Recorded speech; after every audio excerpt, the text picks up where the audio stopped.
Chapter 11.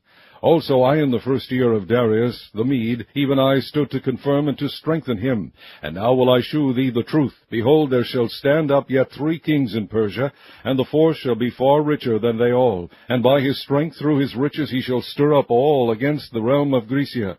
And a mighty king shall stand up, that shall rule with great dominion, and do according to his will. And when he shall stand up, his kingdom shall be broken, and shall be divided toward the 4 winds of heaven, and not to his posterity, nor according to his dominion which he ruled, for his kingdom shall be plucked up even for others beside those. And the king of the south shall be strong, and one of his princes, and he shall be strong above him, and have dominion. His dominion shall be a great dominion. And in the end of years they shall join themselves together, for the king's daughter of the south shall come to the king of the north to make an agreement, but she shall not retain the power of the arm, neither shall he stand, nor his arm, but she shall be given up, and they that brought her, and he that begat her, and he that strengthened her in these times. But out of a branch of her roots shall one stand up in his estate, which shall come with an army, and shall enter into the fortress of the king of the north, and shall deal against them, and shall prevail, and shall also carry captives into Egypt their gods, with their princes, and with their precious vessels of silver and of gold, and he shall continue more years than the king of the north. So the king of the south shall come into his kingdom, and shall return into his own land. But his sons shall be stirred up, and shall assemble a multitude of great forces, and one shall certainly come, and overflow, and pass through. Then shall he return, and be stirred up, even to his fortress. And the king of the south shall be moved with choler, and shall come forth and fight with him, even with the king of the north. And he shall set forth a great multitude, but the multitude shall be given into his hand. And when he hath taken away the multitude, his heart shall be lifted up, and he shall cast down many 10,000s, but he shall not be strengthened by it. For the king of the north shall return, and shall set forth a multitude greater than the former, and shall certainly come after certain years with a great army, and with much riches. And in those times there shall many stand up against the king of the south. Also the robbers of thy people shall exalt themselves to establish the vision, but they shall fall. So the king of the north shall come, and cast up a mount, and take the most fenced cities, and the arms of the south shall not withstand, neither his chosen people, neither shall there be any strength to withstand. But he that cometh against him shall do according to his own will, and none shall stand before him. And he shall stand in the glorious land, which by his hand shall be consumed.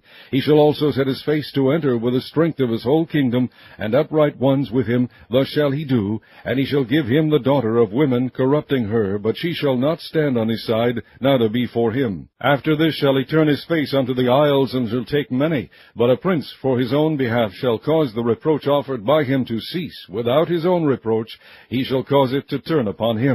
Then he shall turn his face toward the fort of his own land, but he shall stumble and fall, and not be found. Then shall stand up in his estate a raiser of taxes in the glory of the kingdom.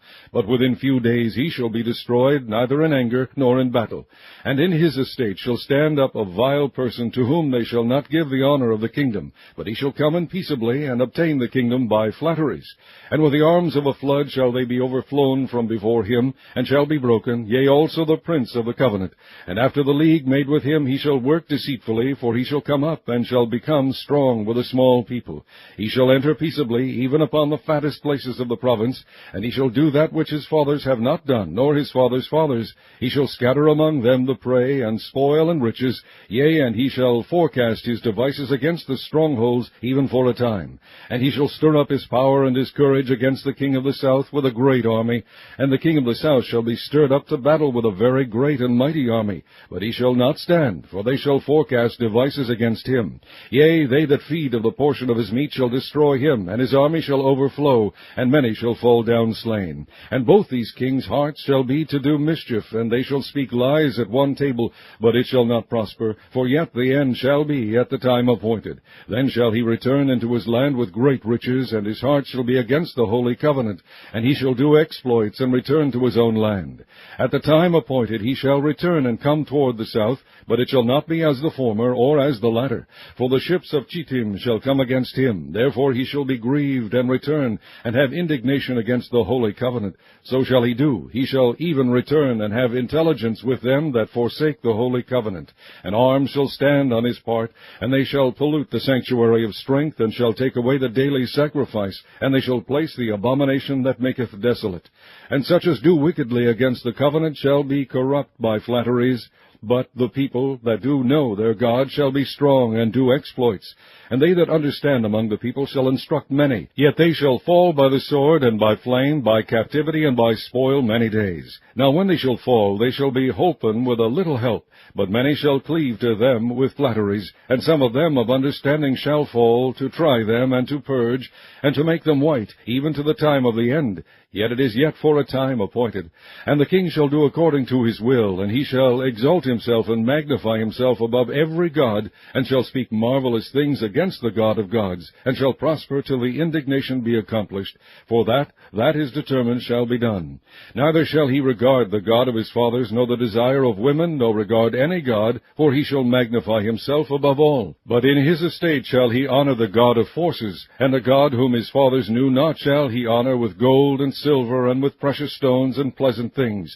Thus shall he do in the most strongholds with a strange God, whom he shall acknowledge and increase with glory, and he shall cause them to rule over many, and shall divide the land for gain. And at the time of the end shall the king of the south push at him, and the king of the north shall come against him like a whirlwind, with chariots, and with horsemen, and with many ships, and he shall enter into the countries, and shall overflow and pass over. He shall enter also into the glorious land, and many countries shall be overthrown. But these shall escape out of his hand, even Edom and Moab, and the chief of the children of Ammon. He shall stretch forth his hand also upon the countries, and the land of Egypt shall not escape. But he shall have power over the treasures of gold and of silver, and over all the precious things of Egypt. And the Libyans and the Ethiopians shall be at his steps. But tidings out of the east and out of the north shall trouble him. Therefore he shall go forth with great fury to destroy, and utterly to make away many. And he shall plant the tabernacles of his palace between the seas and the glorious holy mountain. Yet he shall come to his end, and none shall help him.